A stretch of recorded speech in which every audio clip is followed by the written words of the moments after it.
আগের ব্লগে আমি তোমাদের সঙ্গে শেয়ার করেছিলাম আমার বাড়িতে কিন্তু আমার শাশুড়ি চলে এসেছে।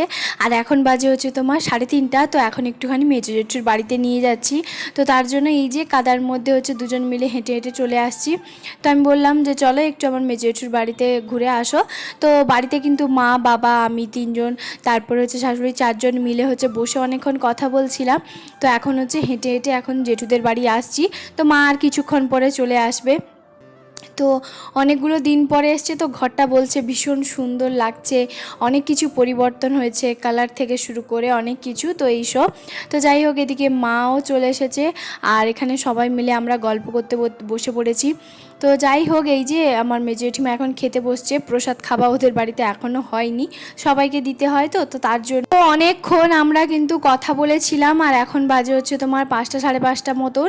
তো এখন বললো কিনা যে আমি বাড়ি যাব। আমি বললাম ঠিক আছে চলো আগে বাড়ি, তারপরে হচ্ছে দেখা যাবে। তো মা তো এদিকে হচ্ছে আজকে ছাড়বে না, ওরকমটাই প্ল্যান করে রেখেছে। তো আমি বললাম যে আজকে থেকে যাও। তো শেষমেশ এদিকে নাকি জামাইবু চলে এসেছে।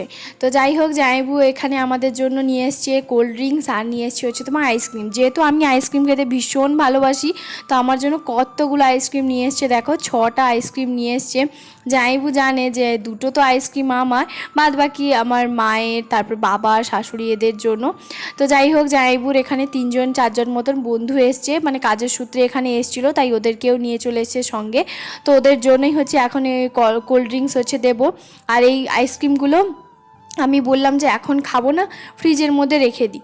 তো তার জন্যই হচ্ছে ফ্রিজের মধ্যে রেখে দেবো একটুখানি পরে। তো এখানে হচ্ছে শাশুড়িকেও দেবো আর হচ্ছে বাবা জামাইবু, তারপর জামাইবু যে 3-4জন বন্ধু এসছে ওদেরকেও। তো যাই হোক ওই জন্য হচ্ছে গ্লাসে সবটা ঢেলে নিচ্ছি। তো বেশ বড় একটা বোতল নিয়ে এসছে, বাইরে বাইরে ঠান্ডা ওয়েদার, আর প্রসাদ খেয়েছিলাম তো কোল্ড ড্রিঙ্কসটা এখন জাস্ট দারুণ হবে। তো জামাইবুকে তো এখনও পর্যন্ত দেখোনি, দাঁড়াও দেখাবো, দাঁড়াও। ওইখানে সাইডে হচ্ছে দাঁড়িয়ে আছে, মা এদিকে ট্রেটা বের করছে, কারণ হচ্ছে যেহেতু ট্রেতে করে হচ্ছে সবাইকে দিতে হবে, তো তার জন্য।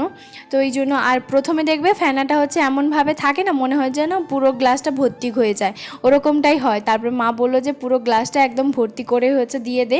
তো তার জন্য আবারও হচ্ছে ডবলবার দিচ্ছি। আর এই যে এখন ট্রের মধ্যে সবটা গ্লাস হচ্ছে তোমার দিয়ে দেব। তো তারপরে নিয়ে যাব। শাশুড়ি আমার জন্য কী নিয়ে এসেছিলো সেগুলো তো তোমাদের সঙ্গে শেয়ার করা হয়নি। এখানে নিয়ে এসেছিলো চিপস, তারপরে চকলেট অনেক ধরনের। তো বাবু আসবে বলে হচ্ছে অত কিছু আরও নিয়ে এসছে। এখানে কেক আছে, তারপরে হচ্ছে তোমার ঝুড়ি আছে, মিষ্টিও আছে, রসগোল্লা, তো অনেক কিছুই বেশ নিয়ে এসছে। আর ওখান থেকে আমি বাবুর জন্য কিছুটা হচ্ছে চিপস চকলেট এগুলো রেখে দিয়েছি, মানে ও দিয়ে পাঠালাম, কারণ হচ্ছে যেহেতু বাবুর জন্যই নিয়ে এসছে। আর এই যে এখানে হচ্ছে জামাইবু কিন্তু টিফিন বক্সটা নিয়ে এসেছিলো, তো সেখানে মা সুন্দর করে সাজিয়ে হচ্ছে তোমার দিয়ে দিচ্ছে। এদিকে শাশুড়িও দাঁড়িয়ে আছে, তো এরকম কথা হচ্ছিলো। আর শাশুড়িকেও কিন্তু কোল্ড ড্রিঙ্কস দিয়ে দিয়েছি। আর ওই তো দেখো জামাইবু হচ্ছে পিঙ্ক কালারের শার্টটা পরে হচ্ছে তোমার এসছে। তো তারপরেই হচ্ছে এখন ওরা বেরিয়ে যাবে, বেশিক্ষণ ওরা থাকেনি, ওই 10 থেকে 15 মিনিট মতন। আর আমার মাথায় হচ্ছে চুল কত উঠে গেছে। তো আমরা হচ্ছে এরকম মজা করছিলাম যে তোমার টাক পড়ে গেছে। আসলে কি হয় জামাইবু তো যেহেতু সবসময় হেলমেট পরে থাকে, তো তার জন্যই হচ্ছে কাজের সূত্রে তখন তো যেতে হয়, তো তার জন্যই হেলমেটটা পরে পরে এই অবস্থা। আর আমি হচ্ছে ওই জন্য বলছিলাম, দিয়ে প্রচণ্ড পরিমাণে হাসছিল যে যার হচ্ছে মাথায় প্রচণ্ড টাক তার প্রচুর টাকা, তো এইটা বলতেই হচ্ছে হাসছিল। তো তারপরে মা বাবা এরা সবাই মিলে হচ্ছে বেরিয়ে গেল ওদেরকে একটু রাস্তাতে ছাড়তে। আমি আর আমার শাশুড়ি হচ্ছে দুজন মিলে বসছিলাম। তো তারপরেই কিন্তু মা ফ্রিজ থেকে আইসক্রিম বের করে নিয়েছে। আর আমার তো দুটো আইসক্রিম, প্রথমের একটা আইসক্রিম খেয়ে নিয়েছি, তারপরে আবারও অনেকক্ষণ বসে আমরা গল্প করছিলাম। তারপরে কিন্তু রুটি আমি বানিয়েছি। আর যেহেতু ঠান্ডা ঠান্ডা ওয়েদার, তো শাশুড়িকে জিজ্ঞেস করলাম তুমি রুটি খাবে, তো বললো হ্যাঁ রুটি করো বরং ভালো। কেন বলছি বলো তো, ঠান্ডা ওয়েদার, তখন তো ভাত খেয়েছি এখন রুটি খেয়ে নেব। যেহেতু রুটি খেতে ভীষণ পছন্দ করে, তো প্রতিদিন রুটি খাবে না, তবে আমার হাতে রুটি খেতে আমার শাশুড়ি ভীষণ পছন্দ করে, কারণ হচ্ছে আমি যেহেতু খুব পাতলা পাতলা একদম ফুলিয়ে রুটিটা করি তার জন্য। আর এই যে শাশুড়ি হচ্ছে সকালবেলা যে মিষ্টিগুলো নিয়ে এসেছিলো, তো সেগুলো মা গরম করে বের করে রেখেছে। এখানে মা করেছে আলু ভাজা, সিমাই, মিষ্টি, আর সকালবেলা যে প্রসাদ ছিল তো সেগুলো দিয়ে আমাদের রুটি খাওয়া হবে। তো এই যে সবাই মিলে বসে পড়েছি। তো শাশুড়ি বললো যে আমি আলু ভাজা, মিষ্টি, সিমাই এইসব দিয়ে খাবো, তখনকার আর তরকারিটা খাবো না।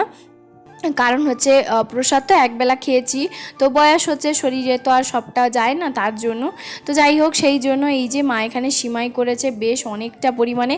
মা আমাকে রসগোল্লা, তারপরে হচ্ছে তোমার অনেক কিছু যে সকালবেলা যে ঠাকুরের যে প্রসাদগুলো ছিল তো সেগুলোও দিয়েছে। তো আমি অত কিছু খাইনি, আমি ঘন্ট দিয়ে খেয়েছিলাম, রুটি, তারপরে সিমাই, আলু ভাজা এগুলো দিয়ে খেয়েছিলাম। মা মিষ্টিও দিয়েছিল, যেহেতু মিষ্টিটা আমি অতটাও পছন্দ করি না, তার জন্য মিষ্টিটা আর খাইনি। তো এই যে এখানে সবাই মিলে খেতে বসে পড়েছি। তো মা হচ্ছে আমাদেরকে খেতে দিয়ে দিচ্ছিল, আর আমি, বাবা আর আমার শাশুড়ি তিনজন মিলে খেতে বসে পড়েছি। আজকের দিনটা কিন্তু ভীষণ ভালোভাবে কাটলো। তো অনেক দিন পর আর চেয়ার টেবিলে বসে তো খায় না, তো তার জন্য একটুখানি বলছিল যে অনেক দিন পর চেয়ার টেবিলে খাচ্ছি। আমাদের বাড়িতে ডাইনিং টেবিল থাকলেও, মানে আমার শ্বশুর বাড়িতে, তো সেখানে কিন্তু খায় না, বলে কিনা অসুবিধে হয়। পরের দিন সকালবেলা থেকে আবারও কিন্তু ভিডিওটা স্টার্ট করছি। এখন বাজে হচ্ছে তোমার 6টা, আর যেহেতু আজকে বৃহস্পতিবার তো তার জন্যই হচ্ছে আমার শাশুড়ি কিন্তু বেরিয়ে যাবে এখন, কারণ আমাদের বাড়িতে ঠাকুর ব্রাহ্মণ পুজো এইসব কিন্তু করতে আসে, তো তার জন্য অনেকটা ব্যস্ততায় থাকে। আর প্রথমে যে খয়েরি কালারের যে শাড়িটা পরেছিল সেটা মা কিন্তু দিয়ে দিয়েছে, আর এই শাড়িটাও হচ্ছে নতুন দেওয়া হলো। তো মা সুন্দর করে ভাঁজ টাজ করে এখন গুছিয়ে দিয়ে দিচ্ছে। তো এই শাড়িটা কিন্তু ওনার ভীষণ পছন্দ হয়েছে। এই নয় যে আমাদের বাড়িতে এই প্রথম দেওয়া হলো, আগেও কিন্তু যখন প্রথম এসেছিল বিয়ের পরে তখন কিন্তু একবার ছাড়া হয়ে গেছে। তো যেহেতু 1.5 বছর পরে আবার এসছে, তো তার জন্যই দেওয়া হলো। আর আমাদের বাড়ির প্রত্যেকটা শাড়ি ওনার ভীষণ পরিমাণে পছন্দ হয়, যেহেতু কালারটা ঠিকঠাক দেওয়া হয়, তো তার জন্য ওনার ভীষণ পছন্দ হয়, আর উনি বেশ পরেও ফেলেছেন। তো প্রথমে যেহেতু নতুন শাড়ি, তো চান করেনি, তো তার জন্য আমি একবার কোমরে একবার প্রথমে দিয়ে তারপরে শাড়িটা পরে নিয়েছে। তো শরবত খেয়ে নিয়েছে, আর এদিকে হচ্ছে মাথাটা চিরুনি করে এখন বেরিয়ে যাবে। আর আমার তো চোখ একদম ঢলঢল করছিল, কারণ প্রচণ্ড ঘুম পাচ্ছে। 6টা 15 বাজে, এই সময় তো আমি আর ঘুম থেকেই উঠি না, আমি তো 8টা সাড়ে 8টার সময় উঠি। তো যাই হোক, মা হচ্ছে অনেকটা রাস্তা হচ্ছে ছাড়তে যাবে। আমার শ্বশুরবাড়ি কতটা দূরে সেটা তো আমি তোমাদেরকে পরে বলবো, এখন বলবো না। তো যাই হোক, তো এখন হচ্ছে শাশুড়ি বেরিয়ে যাওয়ার পরে এই যে দেখো এখানে একটা ফটো তুলেছিলাম, বললাম দাঁড়াও তোমার একটা ফটো তুলি, কারণ দিদিকে পাঠাবো তার জন্য। তো শাড়িটা কেমন লাগলো তোমরাও কিন্তু কমেন্ট করে জানাতে একদম ভুলবে না। আমার তো বেশ পছন্দ হয়েছে, আর ওনারও কিন্তু বেশ পছন্দ হয়েছে। ওনার পছন্দ হয়েছে বলে উনি বেশ খুশি মনে পরে নিয়েছেন, আর বলছিল কালারটা ভীষণই সুন্দর। তো যাই হোক বন্ধুরা, আজকের ভিডিওটা এখানেই শেষ করছি। কেমন লাগলো প্লিজ কমেন্ট করে জানাতে একদম ভুলবে না। দেখা হবে আবার একটা নতুন ব্লগে। সবাই ভালো থাকবে, সুস্থ থাকবে, আর প্লিজ প্লিজ প্লিজ একটা লাইক করতে একদম ভুলবে না। বাইরে দেখতে পাচ্ছ কতটা কুয়াশা, কুয়াশা ভরা সকালে দুজন মিলে গল্প করতে করতে চলে যাচ্ছে।